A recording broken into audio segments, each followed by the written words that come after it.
Hi, I'm Jason Reed, and this is Game Changers with Vicki Abelson. And this is Bernard Fowler, our guest tonight. We're going to listen a minute. When you kill the thing they love the most,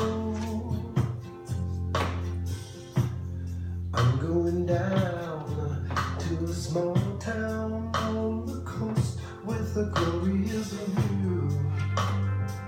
It's known to but a few. I wish it were known to you.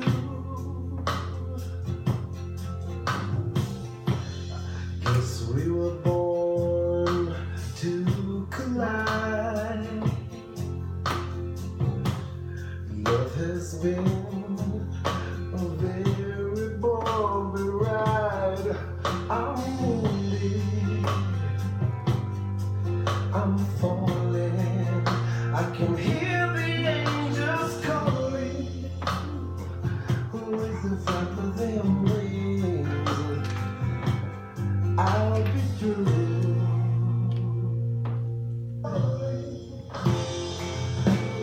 To thyself be true.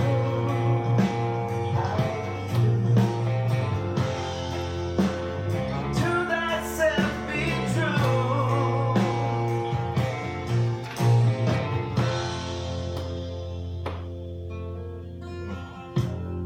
I haven't walked a while. Okay, Jason.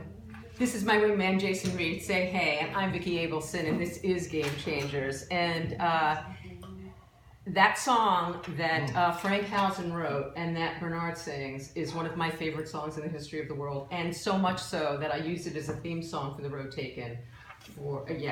I mean, oh my God, it rips my guts out every time. And Bernard's got one of those voices that just, I listen to him all day today, and it is a little shake. Nobody wants to see me shaking it, but I was shaking it. He's got a song, Shake It. That, wait, so we're talking about it, so now I got to play a minute of, I'll play just a tiny bit of it. Oh, I'm looking at See You Again, which is my other favorite song of his, but listen to this.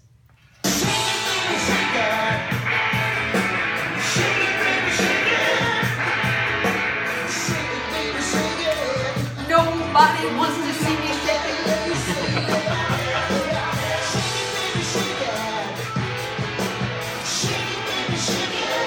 Oh, I love him. I love him so much. Oh, okay, so I've been listening. So, and the thing is that he's multi-genre. He did a reggae. Oh, he does this reggae version of Can You Hear Me Knockin'? Okay, so here's the thing about Can't You Hear Me Knockin'? Because when I was in high school, and it turns out that Bernard and I are both from Queens. Well, he's from Long Island City, but so we were not far from each other. But I was there a little before him. I'm a little older. Yeah. But the first time I heard "Can't You Hear Me Knockin'," I was in a store, and it just came on the sound system, and I ran up to the manager and I said, "What song is that? I'd never heard it before," and I didn't hear the beginning, which has the vocal. All I heard was a da-da-da-da-da-da. Well, the musical part, you don't want to hear me singing either. All I heard was the musical part, and it sounded like Traffic to me. It did not sound like the Rolling Stones. I have never heard a Rolling Stones song that sounded like that. So I didn't know what it was. So I went to, we had record stores in those days. I remember them. Do you remember those? Yeah. Yeah, we used to go in and we used to be able to buy these things called records and singles and albums and these things that almost ceased to exist, which is a travesty. But in those days, you could go into your local record store and you could say, hey, I like this kind of music, and they would recommend something else to you. Or I could say, I love this track, and I was trying to sing it to the guy, but I can't sing, and there were no lyrics, so I got nowhere. And so it took a while until Pete Fornatale played it on NEW and announced what it was, and then I heard the opening and knew that it was the Stones. And Bernard does a reggae version of it, which is crazy, on the Bura, which is his latest solo CD, which I have so many degrees of separation, like 1 degree from Bernard. I've been trying to get Bernard in my living room for 8 years. There are other rooms that might be interesting as well, but that's another story. But anyway, I have been trying to get him into my living room. Look, my bracelets, God is smiting me. It is Yom Kippur, it is the end of the highest holy day, the Day of Atonement, and I'm making very bad very bad cracks here, but not because they're salacious, just because they're not funny. But anyway, where was I going with this? I don't have the slightest. The 2 degrees of separation. I was going somewhere with that, and I just totally lost my train of thought. I mean, no, it doesn't go with the handcuffs. Yeah, this there's is handcuffs on. Incredibly No, that's complicated. There are handcuffs on there. That's a whole other story. But that's part of the same story. Maybe that's part of the same story. But anyway, I've been trying to get Bernard. That's what it is. I've been trying to get Bernard in my living room. And we have many mutual friends. So Frank Howson, I love you, Frank, is in Australia, kicking ass. His plays, his book is coming out, his play about Bobby Darin, his musical, thank you, that's wrong, but it's good. And wrong is good. Sometimes wrong is right.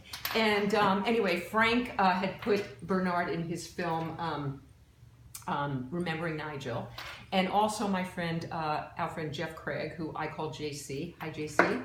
And Stephen Klinich. Hi, Stevie. We have many mutual friends. But so as soon as they enlightened me that I have known Bernard without knowing it for 30 years, because I saw the Steel Wheels tour, his first Stones tour. Oh. I was there in New York. I saw him on stage kicking some ass.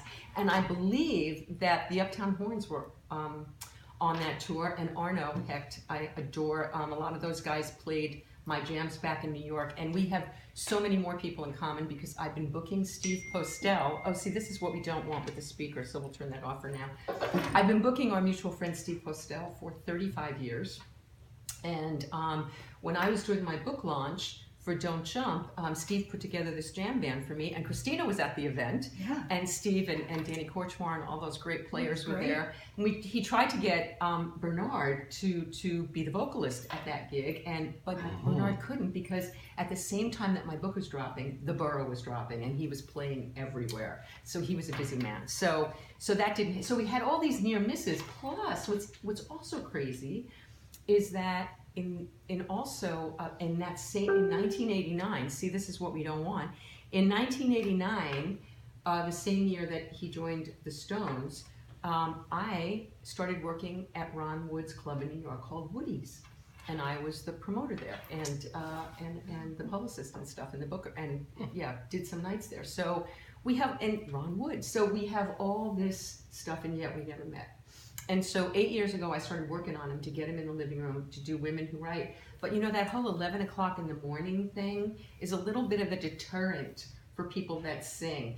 I had to beg Mickey Dolenz for about 6 years before I got him in the living room. Everybody no, we're not doing. But then they do it, and it ends up being okay. And as a matter of fact, I just want to say that this coming Tuesday, Lori Lieberman, who wrote the poem which inspired Killing Me Softly, she did the first recording of it, which Roberta Flack heard and then made the hit from. Lori will be in the living room singing Killing Me Softly and a couple of her new songs. She's got, I think, 25 albums out. Also in the living room, Karel Tunador from the Goo Goo Dolls, and he'll be playing his original stuff. We've also got Keaton Simons, who is such a monster. His CD, Beautiful Pain, is beautiful and not painful at all, and he's written a ton of music for TV and films. He was the one who taught David Duchovny. I believe he mentored David Duchovny and was on David's album. And then we're also going to have Mo Gaffney from Absolutely Fabulous. And that's this Tuesday at 11 a.m. Pacific time. It'll be live on the Facebook and live in the living room. And if you're in town, music is meant to be appreciated live. So if you're anywhere in the area, right? How much better is it live, you guys? Way better. Spectacular. Ridiculously better. So, you know, today is the Day of Atonement. It is Yom Kippur. And Jason, I owe you an apology because I was really hard on you last week when you were introducing the show. And the thing was that you did it right and I was wrong. And I did make an immediate amends. I don't understand this whole thing with a Day of Atonement, that you apologize for everything you've done wrong all year. No! I'm sorry, but I'm in recovery, and where I come from, as soon as we fuck up, we say we're sorry. As soon as I've been taught to do that. And so I can go to sleep at night and put my head on the pillow and be okay, because for many years when I was using, that was not the case. I was not sticking needles in my arm, I was smoking a lot of dope is what I was doing, but I haven't done that for almost 18 years, and that's a good thing. It's awesome. It's an awesome thing. So anyway, on the Day of Atonement, I was not feeling so wonderful yesterday when the holiday started. I was in kind of a crappy mood, and I was focused on the negative stuff in life rather than the positive. And I was feeling kind of sorry for myself. So I did what I'd been taught to do, and I worked it. I worked my program. So I prayed, I meditated, I went for a speed walk, put a note in my God can, made a couple of outreach calls. And then I got in my car and I drove across LA to speak at a meeting of the fellowship of which I belong. And I was of service. And I felt like a completely different person at the end of that. And the universe decided to give me a little gift, which it always does. And as a matter of fact, I made the topic of the meeting, "It works when I work it." And after I finished speaking and left the meeting, I ran into somebody who might be able to help us put this on another platform and extend our reach, and maybe put some of my articles up on his site. So I felt like whether or not it happens, because we never know, it's an opportunity, but I felt like it was the universe speaking to me. And I just, my daily card, I have these cards I look at every day, and today's card said, "If you let your dominant intention be to revise and improve the content of your story you tell every day of your life, it is an absolute promise to you that your life will become the ever-improving story." So my story today is, we are kicking some major ass. We're #1 on whatever network we're on, and we have millions of views. Bernard's next CD is #1 on CD Baby and iTunes. Yeah. And, you know, we're just happening. I am in true love with my perfect partner, we are having the best sex I've ever had in my life, the greatest connection, so much fun. So all of that's happening. So I asked you last week, you got something to manifest this week, Jason? I'm doing it to you again. I'm going to you, Christine. I'm giving you time. I'm thinking already. All right. You are doing it to me again. All right. I'm going to leave you guys alone. What I am going to do is I want to say a shout out to Rick Smolke of Quick Impressions of Chicago, who is my printer, who has been my angel, who has supported Women Who Write and Game Changers and The Road Taken since we started. I love this man. He is philanthropic and generous beyond compare. I was telling Bernard before we started the show that he has never charged a musician for liner notes and CD covers. So when that new CD comes out, Bernard, he's your guy, and he will do that for you happily. He's just he loves music, he loves artists, he loves musicians, and he loves being a good guy. So support Rick Smolke of Quick Impressions of Chicago. The link is on my page, and if you tell him that I sent you, he's going to be even better to you than he was going to be before. And his stuff is so great. I moved the tissue box, but he just makes all this, he's just a wonderful printer. His people are fabulous. And I also want to give a shout out to my hairdresser, Nicole Venables of the Ruby Begonia Salon, who is a woman after my own heart, and she named her hairspray Fuck Off. I love her so much. Yeah, she does good work. So I think it's time. Is that what you're wearing now? Fuck off? Yes, yeah. I am wearing fuck. I always have a little bit of fuck off, a little bit on me. Always a little bit of fuck off. Just a touch of fuck off. For fun. So before we bring Bernard, I just want to take one more quick second and play a little bit of what is now my current favorite song of his. Which is called "See You Again," and it's on the Bura. And let's play a little of this. I can't let you slip through my fingers.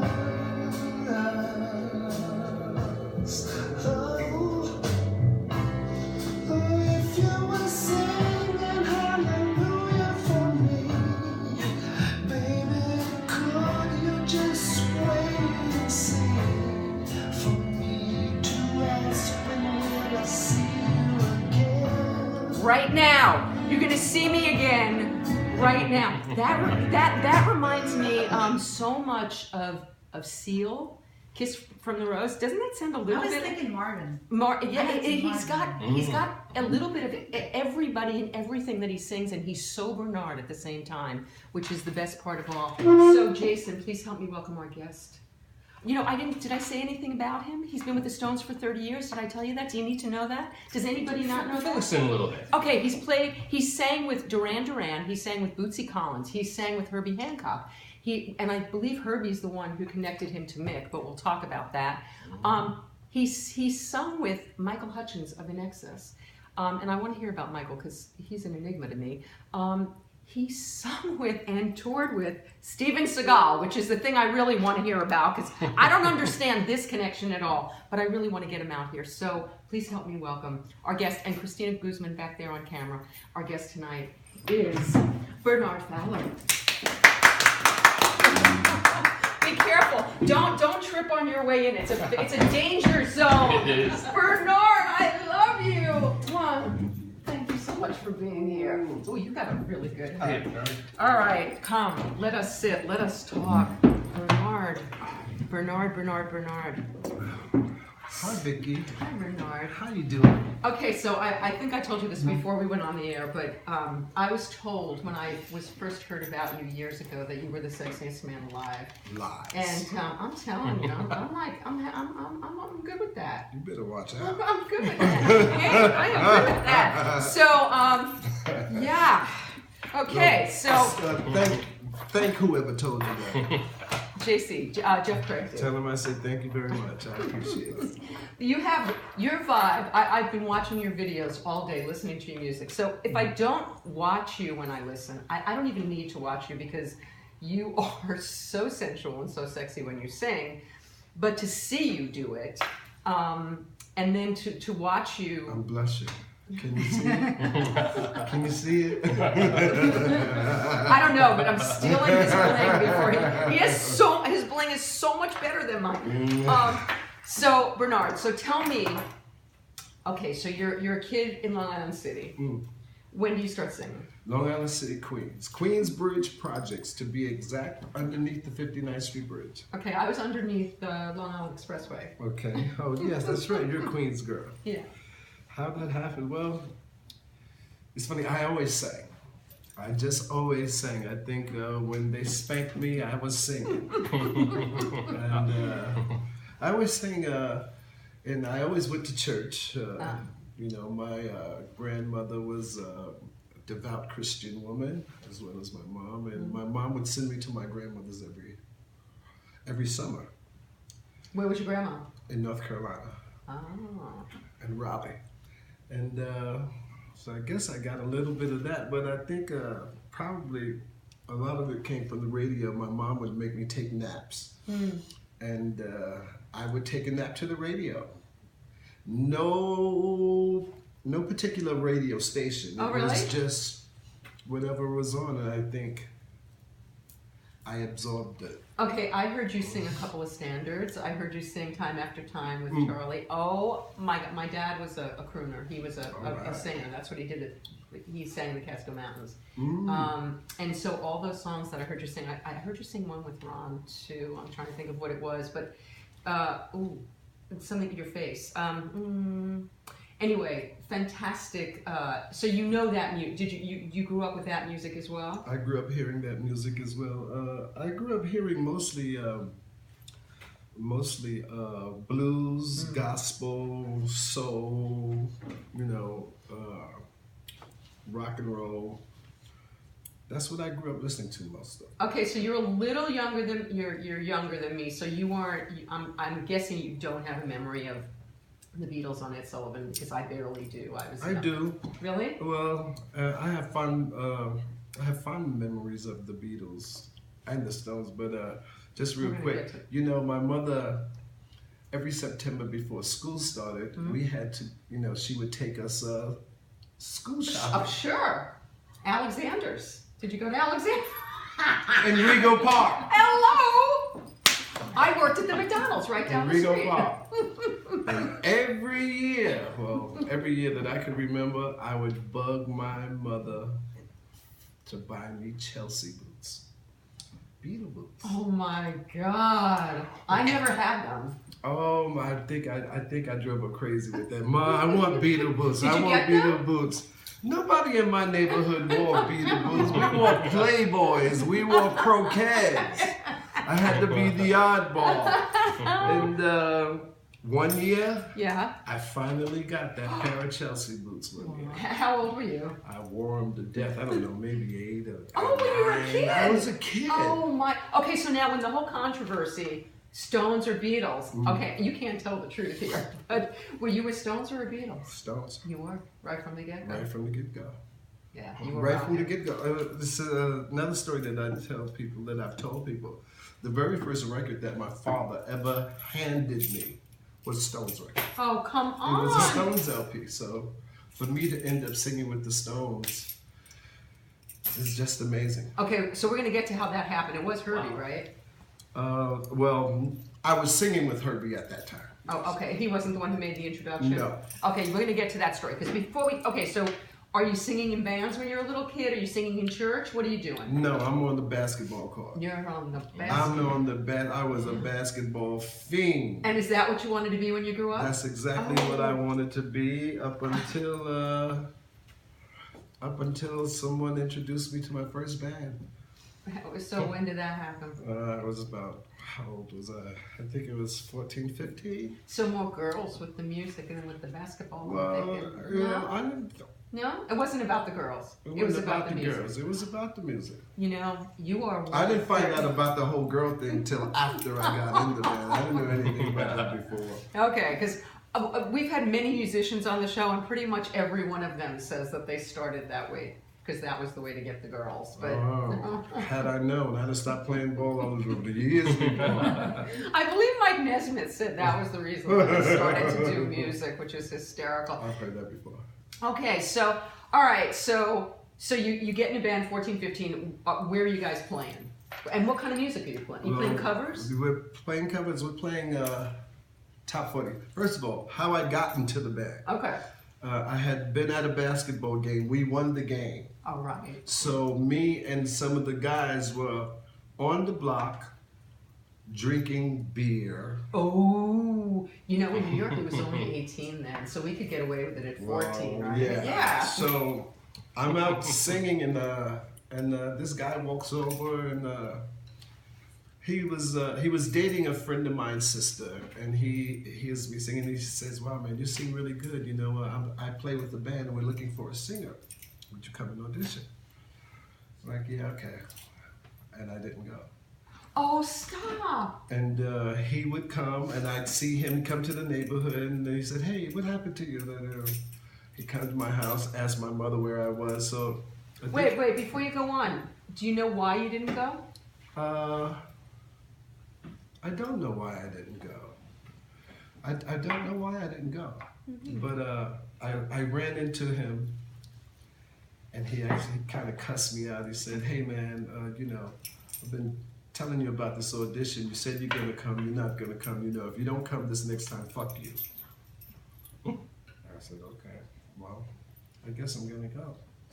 So I went and got the bus, went to Jamaica, Queens, and auditioned for this band. And a week later, I was in one of the best recording studios in New York City. Yeah. A studio by the studio called Media Sound. Media Sound on 57th Street. I was there a week after I got into this band. I was in there recording an album. That is crazy. Totally. And did it get released and have a life? It did get released. We were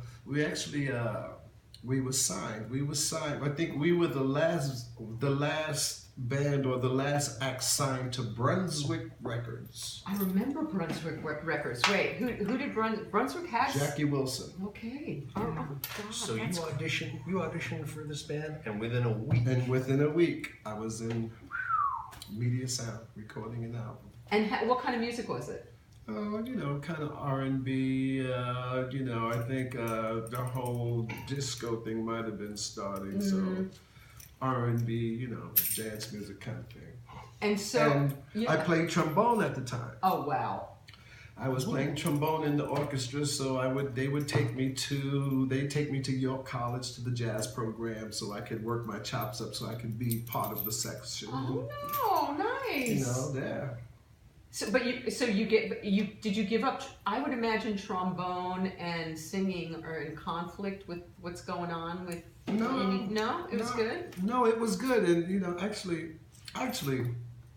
trombone was the second instrument that I took up. The first instrument I took up was upright bass. Oh wow! I also played that in school, and my first gig ever was with the salsa band, Freddie Crespo. And we played in back of the community center. And there was a cat. There was a brother, my older brother's age, who played bass, and I used to see him playing all the time, and I was like, wow, I really dig what he's doing. And so I played.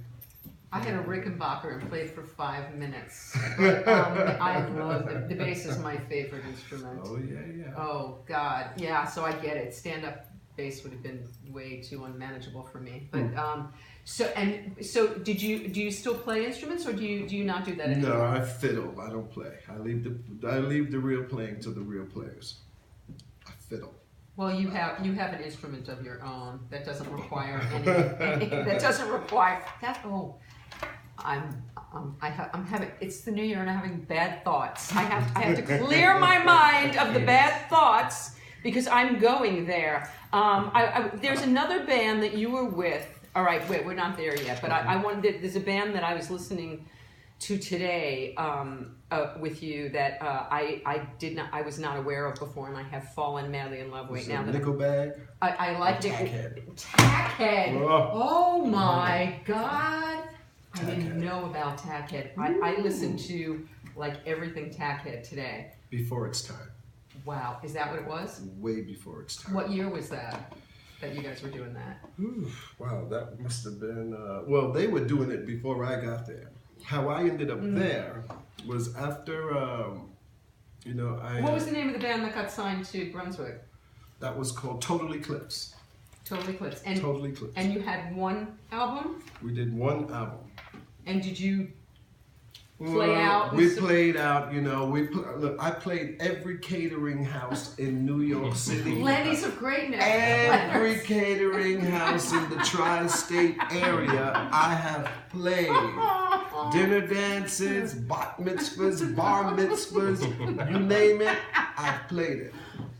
Okay. I should have a plaque on some of those catering house walls. do you know Jules Galley? I don't. Okay, Jules Galley's around now. He just turned 25. I'm going to turn you on to him, but he is a young singer-songwriter coming up. He's a performer. He's fabulous. He's doing a wedding band, and so he's doing a lot of what you're talking about. And he's trying to become what you have become. I mean, good place to learn your craft. Yeah. Every weekend. I mean, I was making money. Yeah. I was making money. So you could buy all the Beatle boots every weekend, all weekend, sometimes 2-3 gigs during the weekend, yeah. And how are you doing in school during all that? Are you still in school? No, I was still in school. I was just getting out of school. And I left high school and went to Queens College because they had a great music program. And a lot of the guys, everyone was always older than I was. All my friends were always older than I was, and they were all part of the music program. So I thought I'd do the same thing. Right. And I didn't have any money. And wait, you just said you were making money. Why didn't you have any money? I didn't have enough money. Is there ever enough money? Yeah, and it just became a little taxing. So I remember one day I was on the train. Going back to my mom's house on the train, and I said, I need to do something. I remember praying. I'm holding on to the railing, and I'm praying, and I said, you know what? I'm gonna go for it. I'm gonna give this music thing a shot. And I was like, God, if it's wrong, you'll let me know. And I left school, and I started auditioning for bands. I'd look in the paper and I see, singer needed, blah, blah, blah, blah. I would audition just for the experience. Were you looking in the Voice? In the Village Voice? Exactly. Yeah, right. Exactly right. And, one thing led to another. I'm having a hard time believing that you auditioned for anybody and didn't get the gig. I don't think I really wanted the gig. I wanted the experience more than anything. I just wanted the experience. So you're auditioning, and then what's the first thing that breaks? First thing that breaks. Okay, so in this band Total Eclipse, people are always coming and going. Joining the band, leaving the band. So a friend of mine that, you know, at the time it was a friend of mine. He was a drummer. He was leaving the band, and he said, hey, he wanted to introduce me to some other players in the city, and, you know, wanted to put together. Okay, so he introduces me to these guys, and we formed a band, and we called ourselves Snatch at the time. That's my kind of band. You know, not a very good name at the time. So they're like, you need to change the name, and then we went and found, you know, we found management, Carolyn and Daia Ali, who what is his name? Benny Ashburn. Benny Ashburn was the manager of the Commodores. Oh wow. Yes, and they worked with him. So we thought we were in good hands, and we hung in there for a while, and then anyway. Yeah. Snatch later Very became, popular with your mother and grandmother, I bet. Yeah, well, I don't think they knew what slang was at the time. But that band became Thank you so much. I'm bringing tissues because I know you're having allergies. Yeah, the first band that I had any success with. Oh. The first band that I had a hit with was called the New York City Peach Boys. The New York City Peach Boys, and we were also the first band, I think. Peach and Snatch, it kind of is a and we theme. spelled Peach, P-E-E-C-H, and I think we were the first band to have a disc jockey part of the band. Wow. DJ by the name of, if all DJs don't know him, they should, because it's because of him that DJs are the celebrities that they are. Wait a minute. His name was Larry Levan, and Larry Levan was the DJ at the Paradise Garage in New York City. So a live DJ, not as opposed to radio DJ. Yeah. Larry was a live DJ, and he was responsible for the Peach Boys. For the Peach Boys. He was responsible. Now, were the for Peach Boys sort of a little bit of a play on the Beach Boys, or no? No, that wasn't even a thought. But you know what? They thought it was because when the record hit, and the record hit big, it was, you know, I couldn't walk out of my house without him. Okay, now wait a minute, I gotta find it. The Peach Boys. Wait, well, let me tell you what happened. Okay. So the Beach Boys got wind of this thing. I mean, it was a really big record, because I even remember seeing, what is it, American Bandstand? You know how they have the reviews where they, you know, review this record, and people like, is it good or is it not? You know, I mean, I saw it on there. Right. And like I said, it was playing, the record was hot. There were two records. There was one called Don't Make Me Wait, and the other one was called Life is Something Special. Those were the two big records from the Peach Boys. And the Beach Boys, I guess, got wind of it. They sent their lawyers after us. Oh, come on! Yeah, they did. They sent their lawyers. Peach is not Beach. You can't do anything. They sent their lawyers after us, so we had to change the name. Instead of the Peach Boys, we called it the New York City Peach Boys. Oh my God! All right, wait. I'm going to see if I can find the New York City Peach Boys while you're talking. And Stevie Kalinic is on here, by the way. He was part of the Beach Boys, kind of. Yeah, kind of. Yeah. And also, let's see, those records were, I think they were the first a cappella records. Really? As well, yeah, because Larry was a DJ, so he wanted to mix.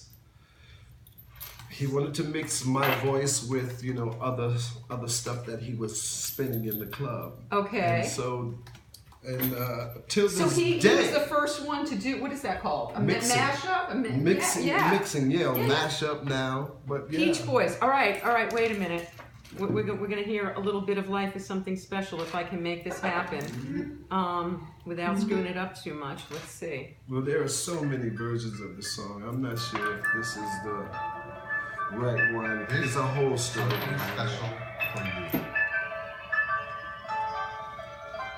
It just says Peach Boys on the label. I don't know if that's the real label. Oh, really? I don't know. Life is Something Special. I don't know. Acapella, and then there's the acapella version. It's the flip side, but we're not hearing that one. All right, we need some vocals here. This is something special. I'm gonna sing it. Do it. Can you feel it? Life is something special. There's no doubt I was dancing to this.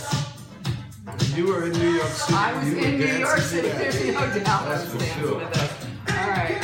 All right. We're going back to live conversation. That's fantastic. So that had to be disco. It had to be what, 80-ish? 80-ish, 86, 7 now. Oh, yeah? I'm bad with Yeah, early 80s is Yeah, disco, yeah. I'm thinking. So okay, so you're with the Peach Boys. So I'm with the Peach Boys.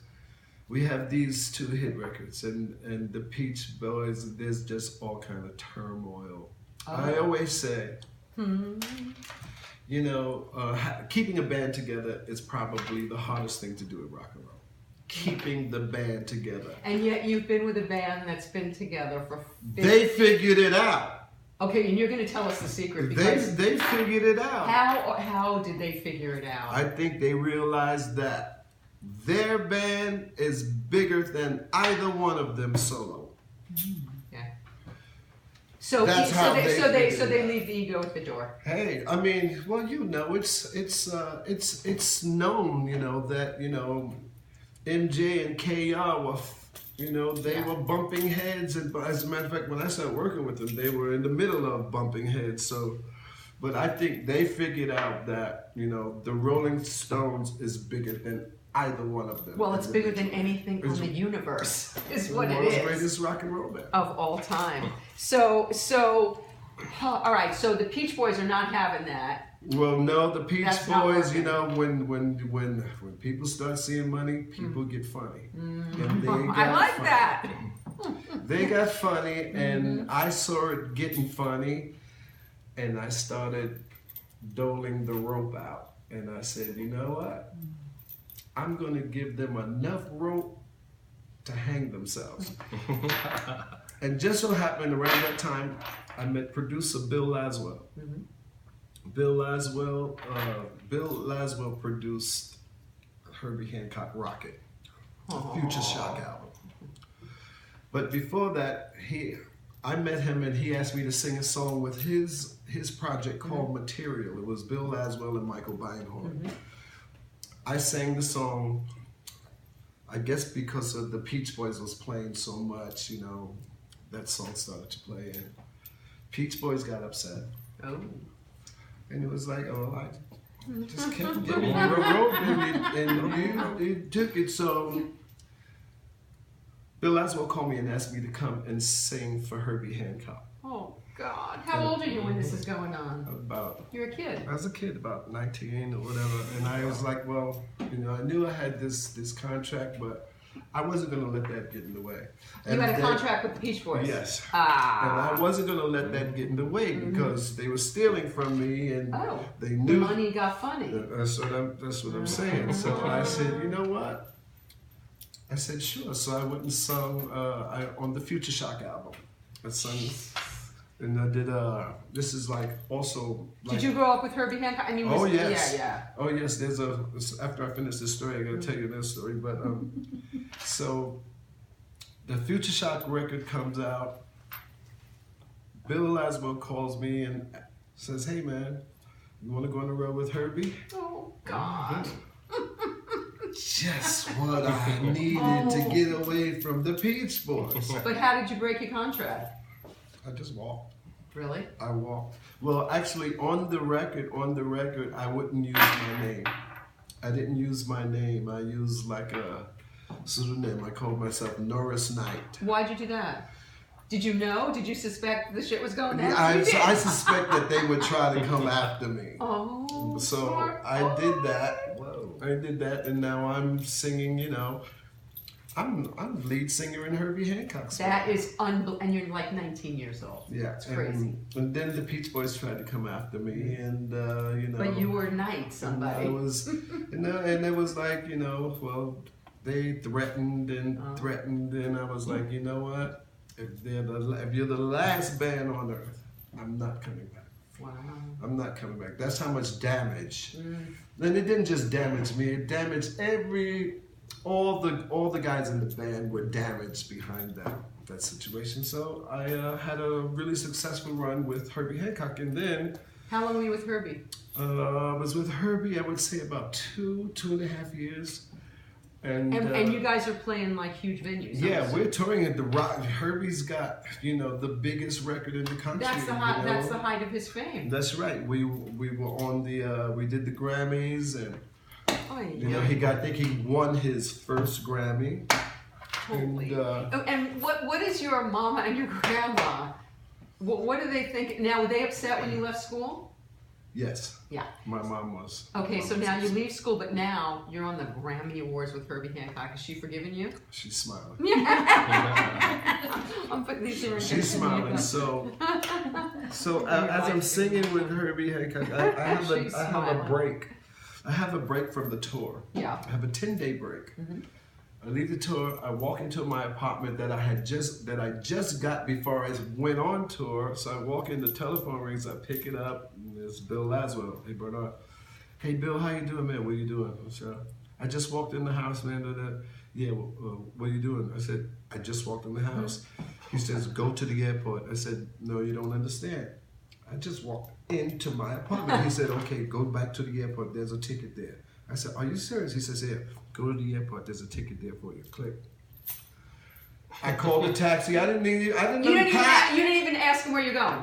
I didn't. You really didn't? I didn't. That's how much I trust him. Wow. So I picked up my suitcase, took it back downstairs, got in the cab. You were already packed. I was already packed. I said to the lady, hi, do you have a ticket for me? My name is Bernard. She says, where you going? I said, I don't know. She said, you don't know where you're going. Do you have a passport? I said, yeah, I have a passport. Let me see your passport. She said, you're going to London. I go to London. Bill picks me up, takes me on a ride through London. We stop, we pick up a journalist, we do it. He picked me up in a great big black Bentley. Oh. The biggest and flashiest car I've ever seen. So I'm thinking, what's Bill doing? And he never told me. We talked about music. You're still not asking him why you're there. Oh my God. So he's, we're just talking about music. Yeah. We're talking about music, and then we pull up to a house, we walk up, and he rings the bell. Big black dude says, hi, Bill. And Bill says, hey, Carl, what's up, man? And he lets us in, and he says, he's in there. I'm like, oh, he's in there. Who the fuck is he? And you're still not, you know nothing. I know nothing. So Jesus. Bill walks into the room. I walk in after him. There's a guy sitting on the floor. I can see his back with the guitar. Bill walks in and says, Bill's kind of, mellow. His voice says, hey, man, this is the guy I've been telling you about. This is Bernard Fowler. And he leaves the room. And you don't even know you're with. The guy turns around and looks, and it's Mick. Whoa. It was funny. Stop! I'm in shock. I'm like, what the fuck is Bill doing? What has he done to me? Oh my God. And he invites me on the floor. He's strumming. We're humming.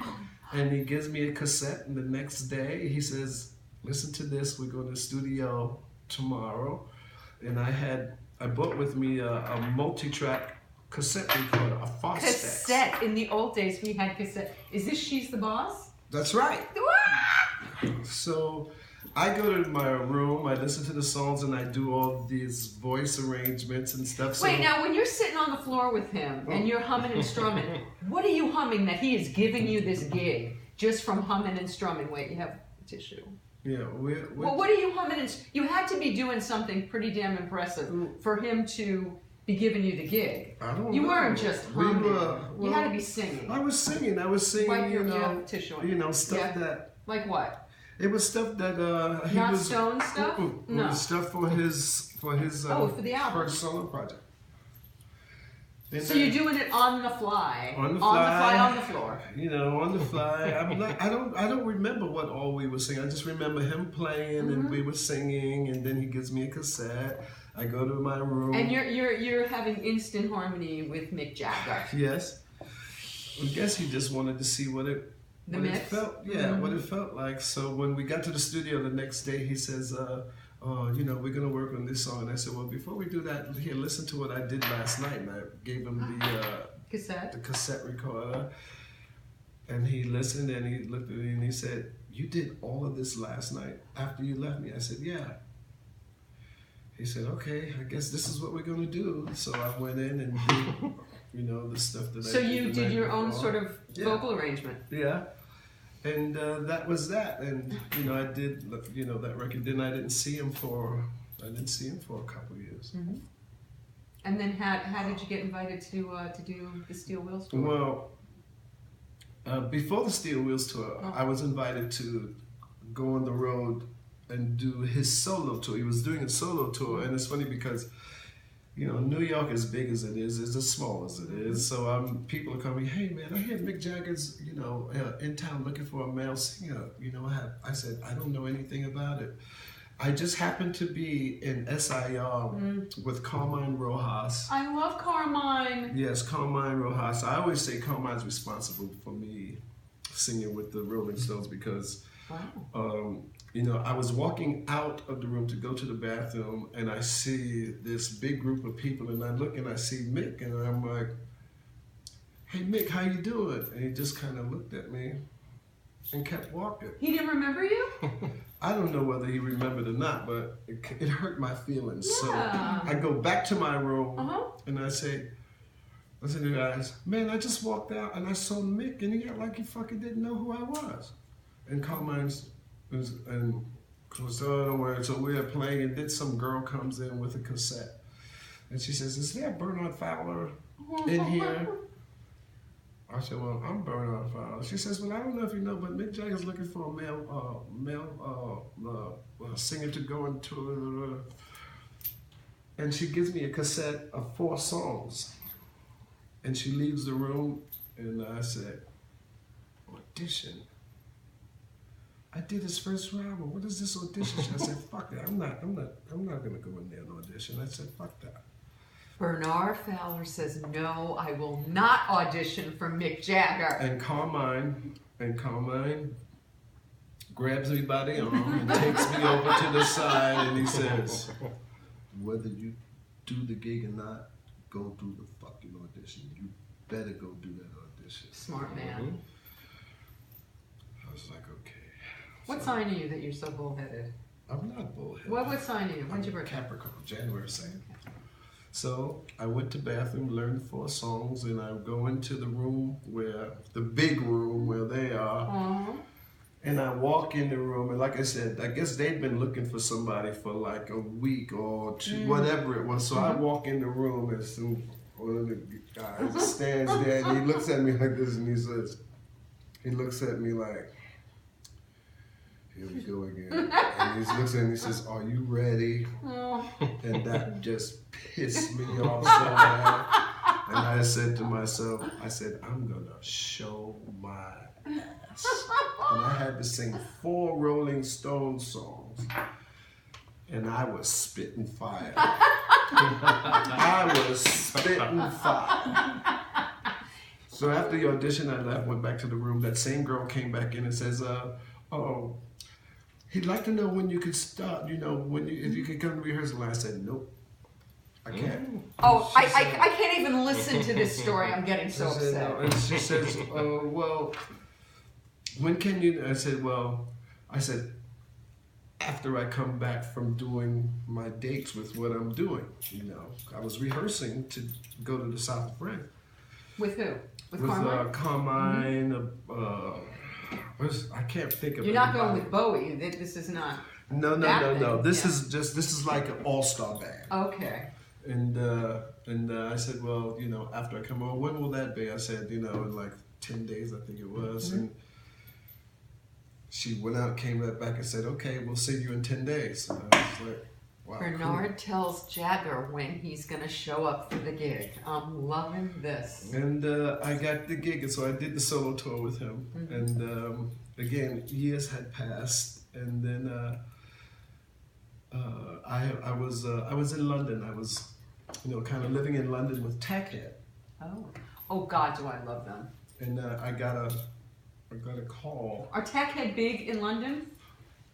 Bigger there than they were here. Mm-hmm. I think, like I said, it was so far ahead of its time, Tackhead was. Keith LeBlanc, Doug Winbish, and Skip McDonald. That was the band, along with Adrian Sherwood, who's a DJ producer. And they were doing things before I got there. So, Now, and after Herbie, excuse me, when did all this other stuff that you were doing, like Duran Duran and Michael Hutchence, and when was all that stuff going on? Oh, that was, like while you were doing... Yeah, I was, Okay. I mean, Duran Duran was a lot earlier than Michael Hutchence. I mean, I had met Michael when I did the Jagger solo tour. I met him the first time, and it was weird. What was he when you were just people sitting around? He was awesome. He was the sweetest cat. He was a sweetheart, just mellow, And I would run into him in the weirdest places, in studios here, studios there, and we always had a friendly rapport. And I don't know if you know this, but the last gig Michael ever did was with me at the Viper Room. Oh, stop. A week after he played with me at the Viper Room, he died. Oh my God, I'm so sorry. Oh my God. Wow, that's very sobering. Yeah, it was for all of us. For all of us. So I sang with him live that night. We went to my hotel room and we learned a bunch of songs. Me, Stevie Salas, Danny Saber, Adam Duras from Counting Crows, Carmine was there, and Michael. We were all in my hotel room cramming down these songs to play at the Viper Room. Wow.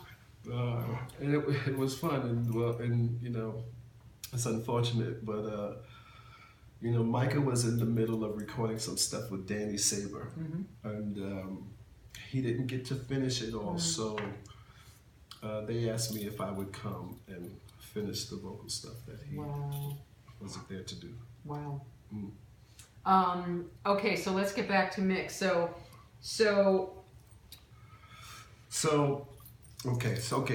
I do Mick's solo thing. Years pass. And now, how's your rapport with Mick? Like, he dissed you, awesome. kinda. It's awesome. Mick.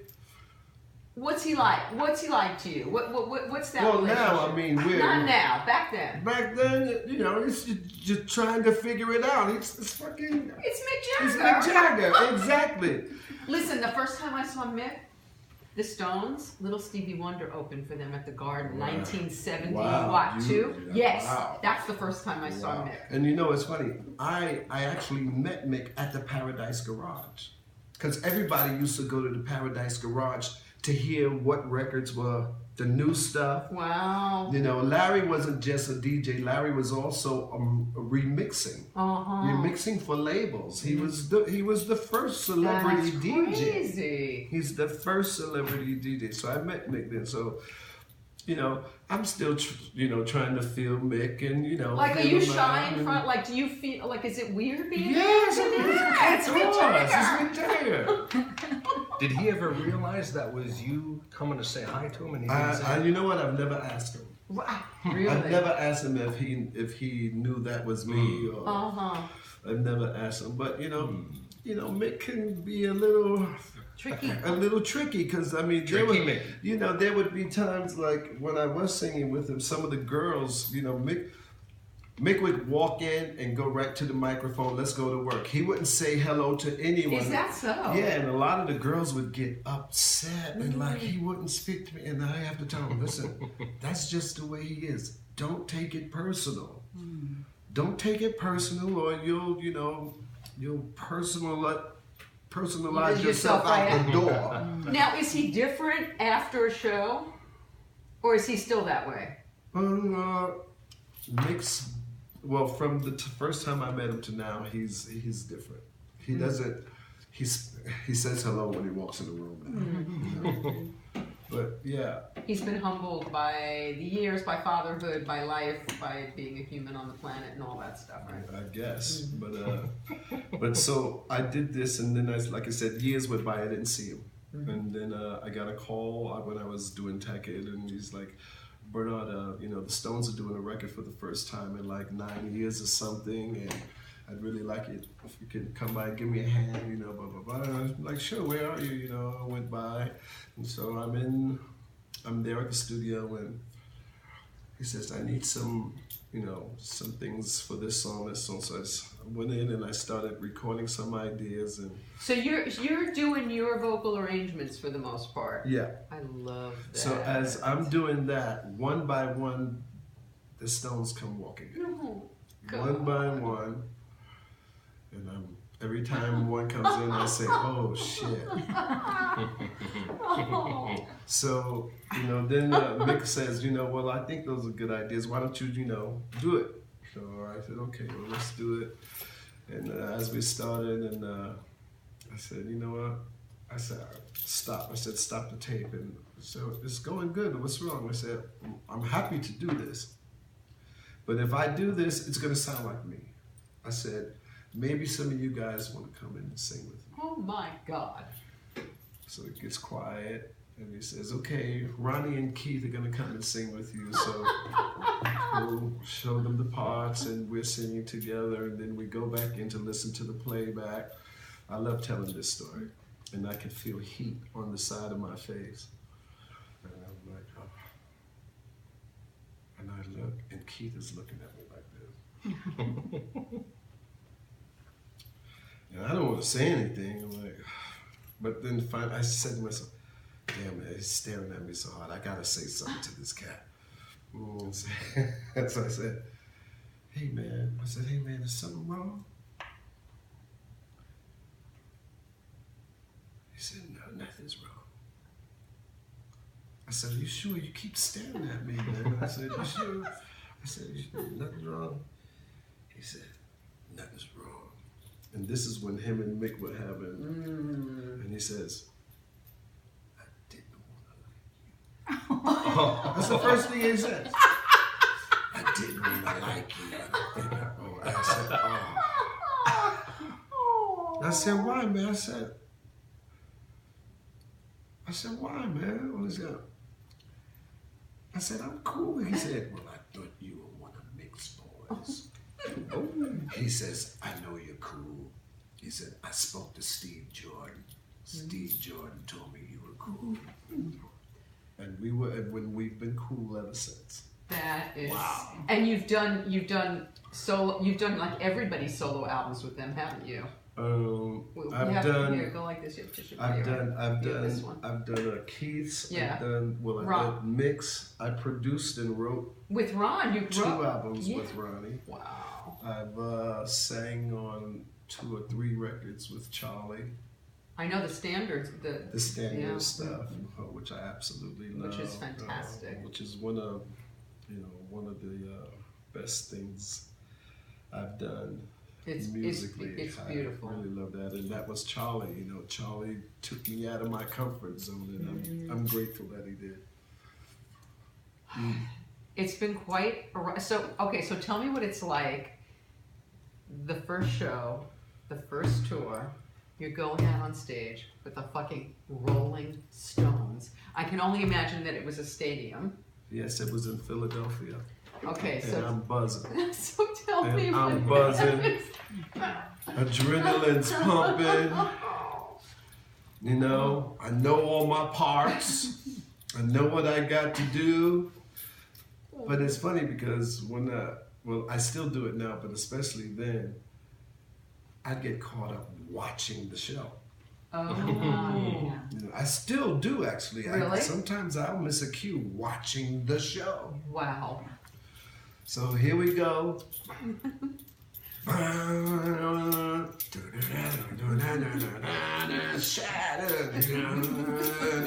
then, boom, the power goes out. first show. My first show, the power goes out. Oh my God! First show, the power went out, and I'm In the first song? in the first song, first show, the power goes out. Oh my God! And you know the pros that they are, you know, playing through it for a minute. Then we're all looking at each other on stage, and it's like we can't keep going. You know, there's no sound. So we stopped, waited for a little while, and then the power came back on. We went to the next song and completed the show. But for the rest of that tour, we never played that song again. You didn't play We Shattered? did not play that song. Was that bad luck? Maybe they took it as such, but we did not play again. We didn't play that So song. what ended up being the first song? I don't remember. I don't either. I saw the tour. I don't remember. So okay, so now you're singing for the first time on this stadium with the Stones, and you're looking out at that. You're looking and they have to get love like nobody in the world gets love. Oh, they're still getting love like So, nobody. yeah. In the world. So what is it like when you're standing behind and you're watching Mick do the strut from behind him? What is that? Is that completely surreal? It is. Yeah. It is. I mean, it's hard to put it into words what that's like. You know, I'm obviously, after 30 years, I'm a lot more comfortable with it. But, anytime I'm doing a show, even when I'm doing my own shows, I am nervous a little bit until I open my mouth. Once I open my mouth, it starts to settle. And it's the same thing now, but, like I said just a little while ago, I still get caught up watching them do their thing. Wow. It's like, damn, I got the best seat in the house. And I'm like, fuck, look at him go. And I become part of it. I'm like, go ahead, Mick. Go ahead, do your thing. Do that thing. Oh my God! And then you're trading licks with him. You're singing with him, and you're singing, and Keith is coming over and playing to you. Yeah. And oh my God, this is craziness. It's incredible. It is a blessing. It's a blessing like no other. Okay, so 30 years, and they've kept it together. So they know. So they Well, get 30 years I'm there. Yeah, they're together, They're what, almost 50. 50. Right, 50. So they know that the Rolling Stones is bigger than Keith or Mick. But like when it starts to get, do they know to just separate when it starts to get hot? What do they do? What's the secret? What do they do? They say what they have to say, I guess, and then then it goes away. So they're not the best of friends. They are the best of They friends. are the best of Look, friends. they can they can do it to each other, but you better not try to do it to either one of them. They're the biggest defenders. Oh hell yeah! Uh-huh. Oh hell yeah! No, I when that stuff was going on, it was like, that's none of my business. Let them do their thing. It's funny. Was it creative differences that they were having mostly, or? You know what? I couldn't tell you what they all were. Okay. I couldn't tell you what they all were, but I remember having somebody scream at me. Somebody that had been working with them longer than I had, and because I had no argument with him, so I'd go and have dinner with Mick, and then on maybe the next day I'd go have dinner with Keith. But some people decided that they would take sides. Oh. And I never took sides. It's not my place to take sides. And I remember somebody yelling at me in our catering one day. They said, I don't know who the fuck you think you are. Nobody has a relationship with both of them. You're either... It's like, that's your problem. Wow. Yeah. And what about like Charlie and Ronnie? Like, where do they sit in all this? They just stay out of it? Come on, they've been around a whole lot longer than me. It's like, I guess they're like, well, let them do their thing. They don't get involved in it at all. It'll fix itself. Yeah. It'll get fixed. Yeah. And so something like he could be happening, but they get on that stage and they're just who they are. And they're professional. That's right. And they do what they're there to do. Well, World's greatest rock and roll band. They are the world's greatest rock and roll band.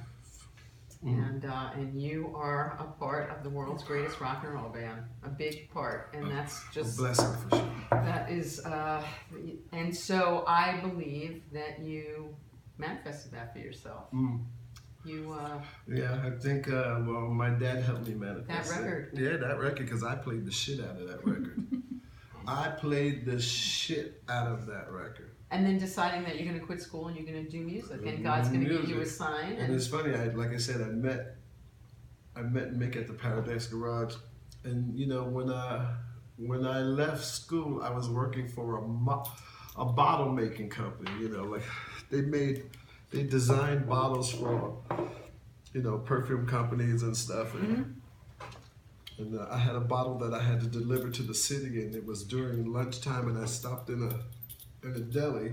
And I saw a limousine, so I walked in the deli, I ordered my sandwich, and I looked, and there was Keith, and I was like, I was listening to Tattoo You on my Walkman, and I remember... Walkman! You know, I got my sandwich, and I walked out, and I was like, damn, I gotta say something to this guy. So I walked back to the deli and waited for him to come out and yell something out. He said, thanks, little brother, and jumped into his car and took off. Did you ever tell him that story? I have told him this story. Oh, I love it. Was Keith ever full of himself? Because he doesn't strike me as that way. When you say full of... I mean, was he ever the type that would walk in and not say hello? No, I can't say that has ever happened. And Ronnie and Charlie just... you know, sweetest cats you ever want to meet. I mean, not a bad bone in their bodies. That's a really nice thing to hear. Not a bad bone in their bodies. And what was life? Is life on the road different with them? I'm assuming it's different now than it was 30 years ago. Was there craziness going on 30 years ago with the groupies and the scene and the stuff backstage? And I don't know. You know, once the show was over, I'd go to my hotel room and just... You weren't part of it? No, I wasn't part of any of that. He's smiling and he won't look at me. He's so lying. You're on stage with Mick Jagger. You're getting it from... I'm not part of any of it. Yeah, my ass, you're not part of any of it. You have to wait for the book. And speaking of books, Keith wrote quite a book. Holy, yes, yeah, indeed. he's a you know, it's funny. man. I told you I went to the gym today. Yeah. So I walk into the gym, you know, put my stuff down, and I look in the guy that trains me. I look, and guess what he's reading? Well, there you go. Yeah. It's a great book, and he's a wonderful writer, and he's actually like kind of a genius, which surprised me. Mad genius. Yeah, that's mad genius. Yes. So, are you gonna write a book? Yes, I will. I like it. I wrote a book. It's yes, a good thing. Writing a book is a good thing. I will write a book. That's excellent. I will write a book. And so, okay, so you write music. So, how did you discover that you were a songwriter? How did that happen for you? It just happened. I needed songs. I needed songs because I wanted to make records. You wanted to make your own records. I wanted to make my own records, and you don't know if you can write a song until you actually write. What's the first song you wrote? The first song that I wrote. Will you sing a little for me? I can't even think of what it was. It was. Oh, come on. The first song that I wrote. Yeah. Probably a love song or something, but the first songs, you know, the Peach Boys stuff. I wrote those, and it's funny how those songs came along. Under the Gun. They were the Peach Boys were in the studio recording. I went to the loft where we were all living on 30th Street. Nobody was there. I'm like, they're at so-and-so studio and said, if you come by, you should go by. And I go by, and the music's playing, and I'm like, yeah, thanks for telling me. They're like, well, you know, here's the track, you know, we need something. So I just walked into the studio. I walked in, put the headphones on, stood in front of the microphone, and just did it. I didn't sit and write paper. I You're sang me. to the track, and You sang to the track with no lyrics written down. And then they were recording it, so you just learned them from that. I did it one take. God. What? Mm. In one take. In one take. And which song was that? That was Life Is Something Special, the one that you were playing. You came up with that? Did you come up with? Oh my. Mm. So okay, so the New York Minute. New York Times. New York Times. I miss New York Times. New York Times. Oh. That's our favorite. I was listening to that. I watched that video like 4 times today. Mm-hmm. I could relate to it because I miss New York Times when I'm not, right? All the time. It's funny. Let me tell you something about that song. So I was here and I thought, you know what? I need to make a record. You know. So you know, I was being a little picky and particular about who I would, you know, write songs with, and I've been a big fan of Steve Lukather, guitar player from Total. Mm-hmm. So my friends Lee and Rick Bench, that, you know, they own the Steakhouse recording studio where I do most of my recording. They had introduced me to him, and so I called him, and I told him, you know, asked him if we could get together and do some writing, and you know, it's cool. So we went by. It ended up being myself, Steve, and Phil Soussan. Phil Soussan, he's played with a lot of people, Ozzy, etc. And so we were at Phil's house, and you know, writing, and you know, I'm writing, and I'm figuring this is straight up rock and roll. yeah, and I had the title, New York Times, and oh, this you wrote with them. Yes. Oh, okay. And then so I started to pen, you know, just sketch the outline of the thing, and then the next day or day after that, I actually went in and actually did the actual recording. Mm-hmm. That was the day before 9/11. The next morning, I woke up to that. I was on my way to get on the 727. Yeah, that was quite the day. Oh, yes, it was. Wow. So the whole New York time kind of took on a whole new meaning from that. Yeah, it did. So that was your first that was on your first solo album. That was on my first solo record. I mean, you know, I've done a lot of records. You know, as you said, Tackhead. Right. You know, right, and that was your stuff. Right, and after Tackhead, it was Nickelbag. Nickelbag with Stevie Salas. That's a name after my own heart. Yeah. Marijuana addict that I am. Stevie Salas and a bunch of great players. You know. And you're Alvino Bennett. Alvino played here. Alvino. I love Alvino. I love Alvino. Jeff Peavard. We have so many players that you've played with over the years that I booked back in the day in New York. Alvino and I, Alvino. You know, years ago in the early days of me coming to Los Angeles, we used to do a night. We did a night at the Mint, and it was called Big Beat Sunday, but it was on a Monday.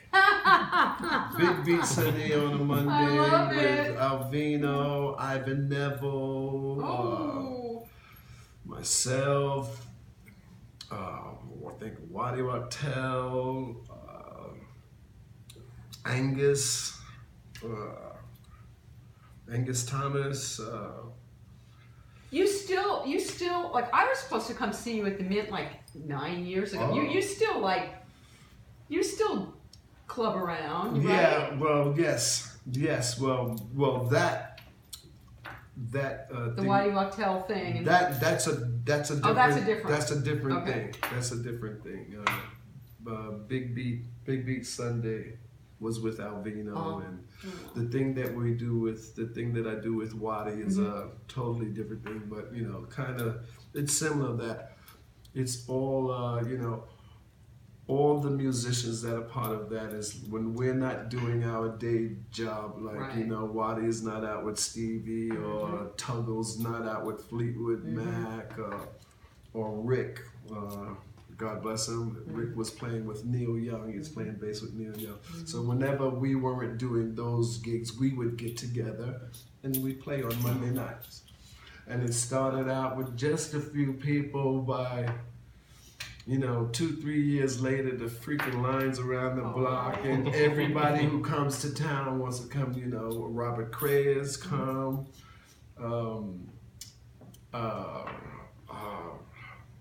I got so many names in my head. And is this something that you guys still do, or you do? We do not as often as we used to. Because you guys are playing yeah, so but much. we did one, I think about a month ago. We did it in Ventura County at a place called Discovery. Okay. Yeah. Well, I want to know when the next one is. Yeah.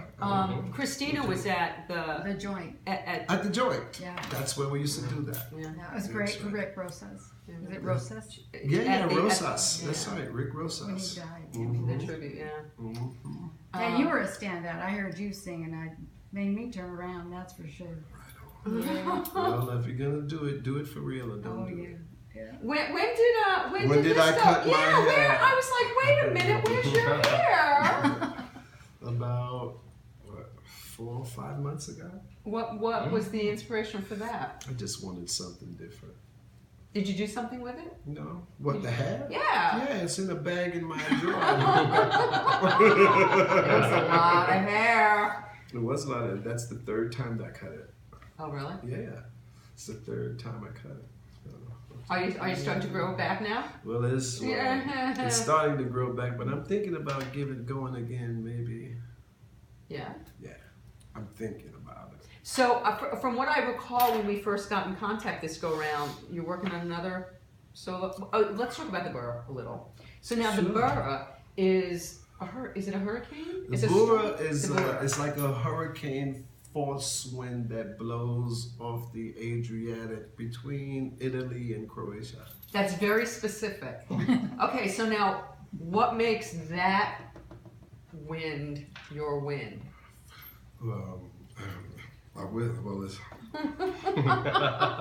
That's a very specific It's wind. not my wind. But why did I call the Yes. record the Bura? Yes. Because I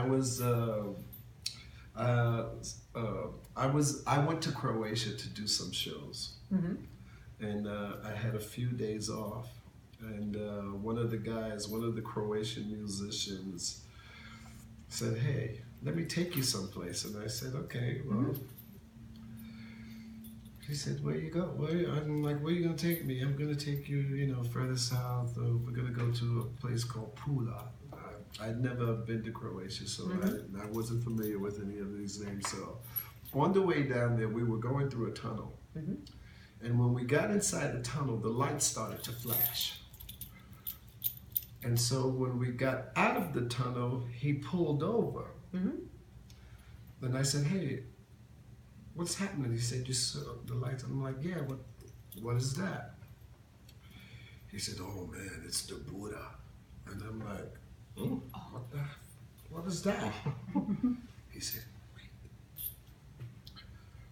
And this wind came. Oh, it so came you lived out through of it. nowhere, and it hit the car, and the car was doing like this.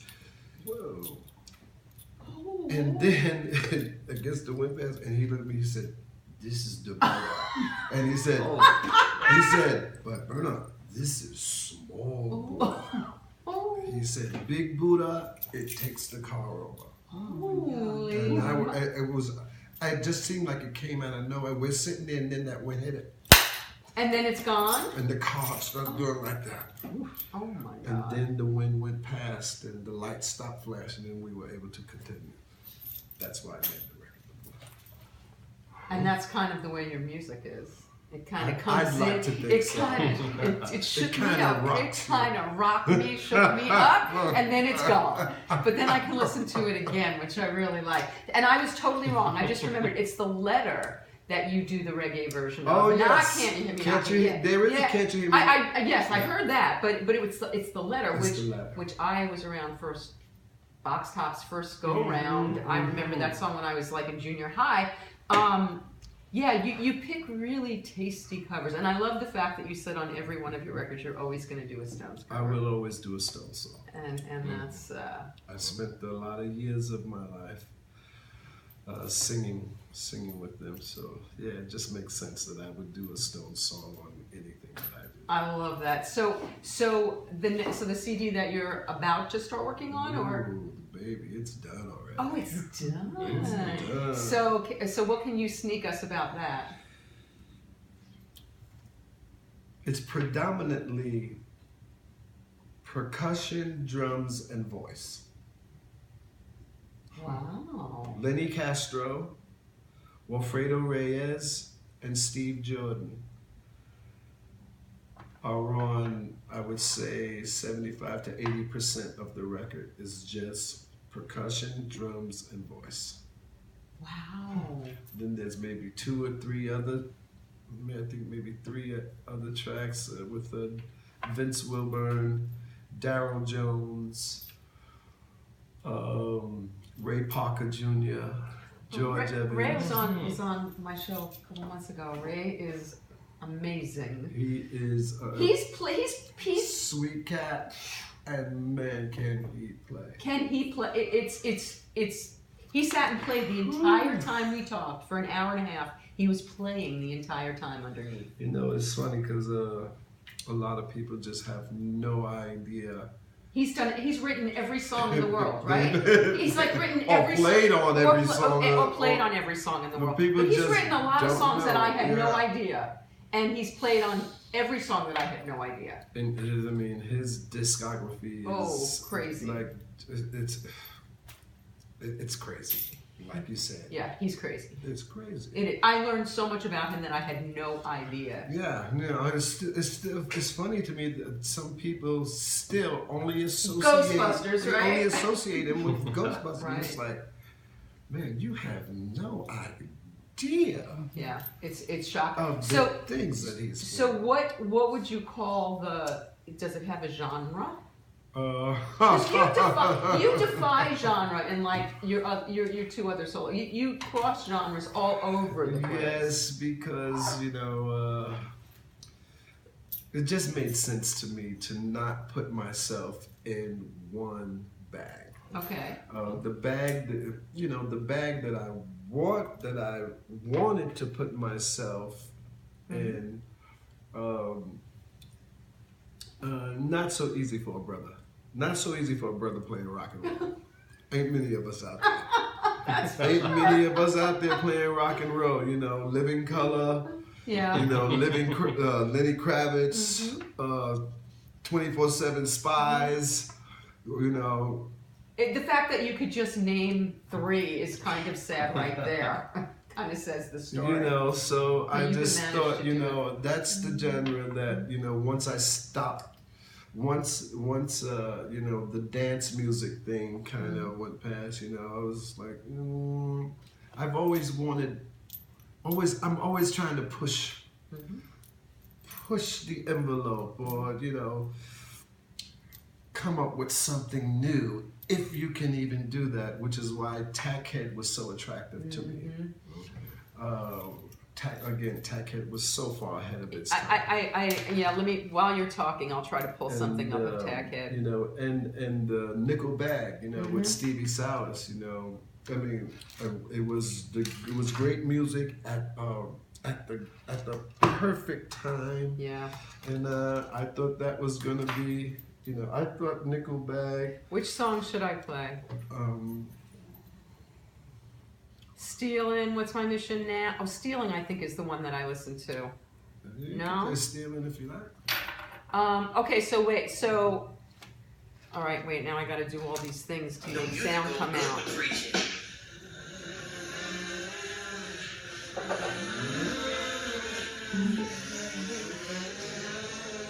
It's so. All right, let me get into the song a little bit. Let me talk to you.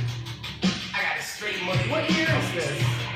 About It says 1989. 89.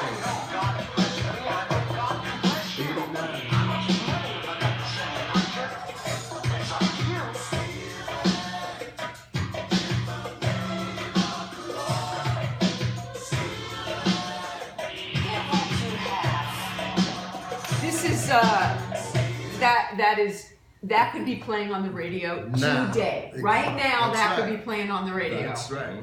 That is crazy. That's how far ahead of That was that appreciated then by not, by nobody, you know, by 5 people. by Tackhead was was an underground thing. It had been for a long time, which was part of the reason I joined the band. I think they thought if they had a vocalist that we could bring it above ground, but I didn't. I'm glad it stayed true to what it was. I didn't want to be part of Tackhead and become this commercial thing. I wanted it to always be that edgy, loud, industrial, funky thing that it was.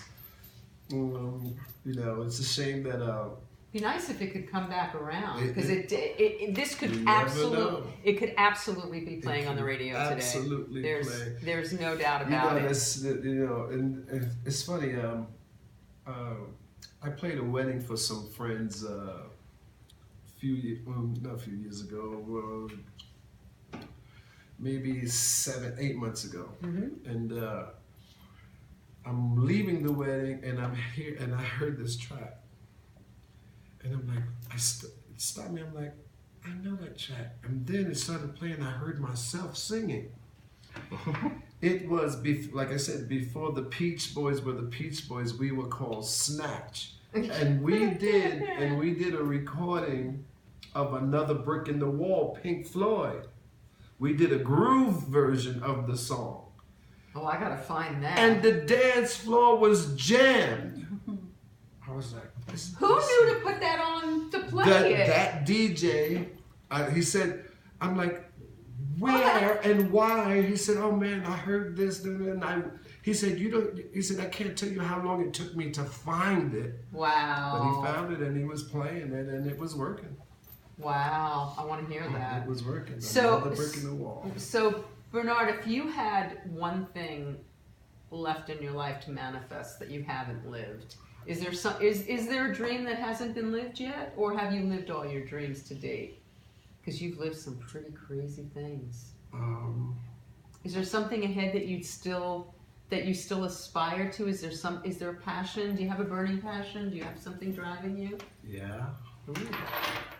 I'm looking for the perfect song and the perfect groove. Music is still my passion. Well, I do have a passion. I don't know if you know this, but for a long time, ever since I was a kid, I've been a wannabe falconer.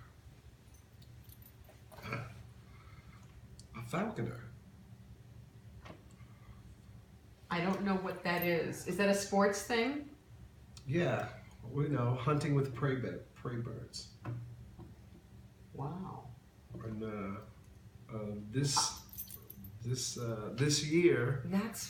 this year when I was touring with the Stones, I actually got to fulfill that dream. I saw pictures somewhere. Yeah, I saw pictures with you. I got to fulfill that dream. I've been a fan of that since I was a child. What sparked that for you? I don't know what it did. I think when I was a kid, there was a book. There was a book that I read called My Side of the Mountain. Mm-hmm. It was about a boy that got lost. I think he got lost. Mm-hmm. And I think he met an old man in the woods who taught him how to train the bird to hunt for his food. And it just stuck with me. Mm-hmm. And I'd buy books on, I could tell you just about everything about, a falcon and how long it takes the eggs to hatch, how long it takes for the egg to develop. And it's just been a thing of mine. So I think when I finish rock and rolling, I'll train prairie birds. Wow. Are they difficult to train? Are they wild? Yeah. They are wild. Can you get hurt? I would imagine. I guess you can get hurt doing just about anything. But That's true. I don't think it's that dangerous unless they decide to put their talons in your face or in your eye or something. Yeah. But yeah. So there's an adventure. That was one of the stream. highlights of my life. Wow. Me, I took Daryl Jones with me. And Daryl said, you know what, man? He said, man, I could kiss you on the lips. What an amazing time. We were out in the forest hunting. And it was with 2 Harris Hawks, and it was just, I can't wait to do it again. Wow. So what else so Fishing. Yeah? Love fishing. I like to fish too. What? Love fishing. Okay, like What type? Okay, what type? Any type. Okay, I like it in a boat. I like to be in the You boat. like to be in a boat? I used to fish for flounder and Deep fruit. sea fishing. Yeah, I like that. Yes, I like that too. So did you ever do the The fly fishing? I've never yeah, done that. I've done that. Okay. I've done that. I've done that. Good I friend of mine. don't see too many took me- brothers out there fishing. Hey man, I'm telling you, all hunting with birds. You don't see a lot of them doing that. All playing rock and roll. That doesn't happen. Yeah. Oh, that's true. You are not. Yeah. You are not your typical. Yeah, no, you're not typical of No. anything. But All right. there's some things that that you've got to come and see. Well, All right. That's what I things want to that say. are So what? coming up. Okay. So tell us what's coming up. So you can get the Bura. The link is in my thing. It's on iTunes. It's on Amazon. It's all over the place. And it's on heavy rotation in my kitchen. I gotta tell you. let's see what's coming up. Yeah. The solo record that's coming up. That Does it have a name yet, or that we can yes, know? Yes. I'm calling it Inside Out. I like it. Inside Out, and I will tell you, it is a spoken word record. You know, I have a literary salon in this living room that 50 women that I've been trying to get you It's to a for 8 years. You're coming. Yes, You're I coming. am coming. All right, 11 I o'clock am in the coming. morning. You're coming. I have witnesses. Yes, Spoken it is a word. spoken word record. I'm And really. that's why there's all the percussion. And, I'm really excited about this. That's like beatnik and Yes, I am so excited about this record. And what else is? When can we expect that? That will be the top of the spring. Okay. Top of spring. Okay. I got all the cover for it. Everything, all the work is done. It just needs to be put together. And Have you printed out those CD covers? oh no, not well. Because they printed it. Because you know you have a label to do that for you. Yeah, Okay, yeah. so you have a label to do that. And let's see, I've been working on a. What label is it on? It's on Orchard Okay. or Rhyme and Reason. Okay. Rhyme and Reason. And I've also got a project coming up that I've done with some of the guys in Tackheads, Skip McDonald and Keith LeBlanc.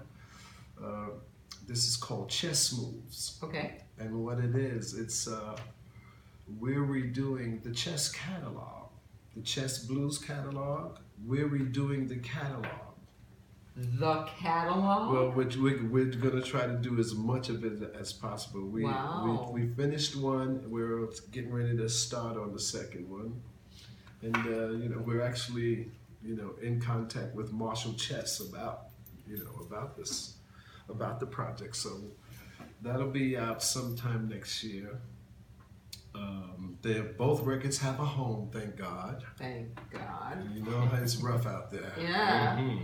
And let's see. At the end of this month, I'm doing a thing called A Bowie Celebration, and this is Carmine. Mike Garson, Earl Slick, Carmine Rojas, all David Bowie alumni, and myself. I get to sing David Bowie with the guys that recorded and toured with him. Wow. And where is this going to be? Well, You touring around with it? well, the end of this month, we're doing maybe 5 shows, Riverside, Sacramento. It's about 5 shows towards the end of this month. And then in January, February, and March, we're doing a tour. We do about 30 shows in Europe, and the next 30 will be around the States. And again, it's called A Bowie Celebration. Not celebrating David Bowie, because there's something else there's something else out there calling itself. So we don't want to get it confused. It's A Bowie Celebration. And we have all the Illuminis. I don't think they have any Illuminis. Gotcha. So just to be clear, if you want to hear it done right, you want to come see what we're doing. I want to come. Is it going to be in LA? In LA proper at all? I do think so. Well, Christina. I do think so. Yeah. All the dates are online, so you can. I'll check it out. And how about you doing like a Monday night with Waddy? Is that That's always possible. Actually, I was speaking to the guy that produced the Bura with me. Fantastic guitar player by the name of Robert Davis. When I was talking to him a couple of days ago about getting together and doing some playing around the city, but it's just time,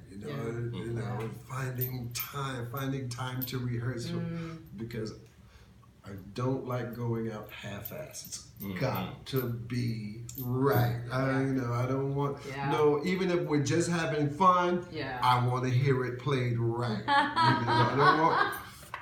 I don't want to go home and say, shit, man, we should have practiced more. If we'd have had 2 more rehearsals, no. I want to make sure. I'm just a stickler that way. I just have to have it. It's gotta feel right. It's gotta feel good. Well, I will, as soon as I hear about it, I will be there. It's killing me that you're in this house and you're not singing anything. It's killing me that you are in this house, sitting right next to me and not singing anything. I'm gonna have to come on on that Women Who Write. Women Who Write. I'll come with Robert and we'll come play a couple of songs for you. Okay, well, all right, you heard it. Yes, I said it. He said it. I said it. Robert Davis, I heard you. I hope you heard that. And you're doing that. You're going to do that for the new music or for the Bura? Well, I was just gonna bring Robert and we were gonna perform To Thyself Be True. If She's going down. I'm sorry, but if you sing that song live, it's gonna be all over for me. Well, it's gonna be all over. I'm gonna make sure we do. Oh my God. Sure. I can't even tell you how much I love that song. That song that was just a demo I did for Frank. It's never been out, that song. Jeff Craig told me today that he has a rough video of you guys doing the recording. He's got a video that he doesn't think you've ever seen. And he's right. So I'm gonna get He's right. I've never seen that. With Rick, that's right. Yep. That's right. Yeah, there's some footage. Wow. So I'm gonna get that. But he didn't. I said to him, I want that footage. Did he send it to me? But I'll get it for you. Okay. I will get it for you. Wow. Bernard, this has been. I feel like I know you for all these years. You're easy. We've been talking and just trying to finding the right time. I know time is precious, but everything there is not one person that I have spoken about you with in the last dozen years who forget about your talent. That's a given, but you are so respected, loved, admired. When Frank Howson said, "Give him my love and respect." And Jeff Craig said the same thing. Everybody, Frank said you are a white light. You're just, you're lovely.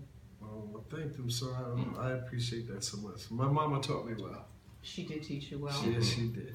And thank you so much for taking the time, driving across town, getting here. It No means the worries. world to me. I'm gonna make that drive again. Thank More sooner than later. Come on, get the other side. Oh, we're so British. Yes, we are. Thank you, Christina Guzman back Thank there. you. Thank you so Thank you much. very Thank you, much. Jason Reed. This is great. Everybody out there, Bernard, thank you so much. Bernard Fowler. And the Bura, Thank get it. you. I'm Thank telling you, it is Thank fantastic. you for your continued support. I really appreciate you for that. Thank you so much. We will be back next week with Game Changers with Judy Tenuta, an unbelievable comedian. It could happen. And that's her line. And also in 2 weeks, Will Lee. Like the greatest bass player. I just had dinner with him for his New York. birthday. Yeah. I love Will. My husband was on Letterman with Will a million years ago. And then the week after that, Bob Cowsill is going to be here. Oh, And my Bob and goodness. Waddy go back. Say hello to him. Oh. I love him. He's a sweetheart. And so, I mean, like the most Yes, super talented. crazy. Oh man. So we got a lot of good Cowsill's stuff coming up to awesome. look forward to. Oh man, you just got star after star after star. And you are the brightest one. Thank you so much, Bernard. See you next week on the Game Changers. Bye, y'all.